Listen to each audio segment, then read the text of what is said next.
யாருக்குமே இந்த நிலமை வரக்கூடாது கைஸ். நேற்று தான் வி ஸ்மைல் ஒயில் சஃபரிங்னு வீடியோ போட்டேன். ஈவினிங்கே ஒரு ஆக்சிடென்ட், ஜா பொழந்துருச்சு. லைட்டாக தான் நினச்சி நானும் ஒர்க் அவுட்லாம் பண்ணிவிட்டு ஹாஸ்பிட்டல் போனேன். அங்கே நர்ஸு பார்த்ததும் பதறி போய் ஸ்டிச்சஸ் போட்டே ஆகணும், டீப்பாக இருக்குன்னு டிடி மட்டும் போட்டுட்டு எஸ்ஆர்எம் ஹாஸ்பிட்டல் அனுப்பிட்டாங்க. அங்கே பீடெல்லாம் சேவ் பண்ணிவிட்டு 4 ஸ்டிச்சஸ் போட்டு இனி 2 டேஸ்க்கு சிரிக்கக்கூடாது, ஹார்டாகவும் சாப்பிடக்கூடாதுன்னு சொல்லி வீட்டுக்கு அனுப்பி வச்சுட்டாங்க. நம்ம லைஃப் ரோலர் கோஸ்டர் மாதிரி அப் அண்ட் டவுன் போனால் கூட பரவாயில்ல, இங்கே டவுன் தான் போகுது. எப்போ போகிறோன்னு தெரியல, மாற்றி மாற்றி இன்ஜுரி.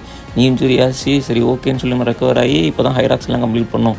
சரி ஓகே, மும்பை ஹைராக்ஸ் ப்ரிப்பேர் ஆகலாம், ட்ரைனிங் ஸ்டார்ட் பண்ணலான்னா அகைன் மறுபடியும் அடி. யாருக்குமே இதே மாதிரி நடக்கக்கூடாது guys. But whatever happens, we go forward, we hustle. அதனால தான் நம்ம பேர் ஹசில் வித் ராஜா. என்ன ஆனாலும் கடைசி வரைக்கும் போய் என்ன தான் ஆகுதுன்னு பார்ப்போமே. இனி இந்த ப்ரைம் டைம் கம்பேக்கு இந்த பேச்சுக்கு இடம் இல்லை. நான் ஆல்ரெடி கம்பேக் கொடுத்தாச்சு, என்னோட ப்ரைமில் தான் இருக்கேன். வாழ்க்கையில் சாதிக்கணும்னு நினைக்கிறவங்களுக்கு தான் பெரிய பெரிய சோதனை வரும். அதை தாண்டி சாதிக்கிறதுக்கு பேர் தான் சாதனை. கம்மிங் செப்டம்பர் மும்பை ஹைராக்ஸில் என்னோட பெஸ்ட்டை நான் கொடுக்குறேன், அதை நீங்கள் பார்க்குறீங்க. ஓகேவா?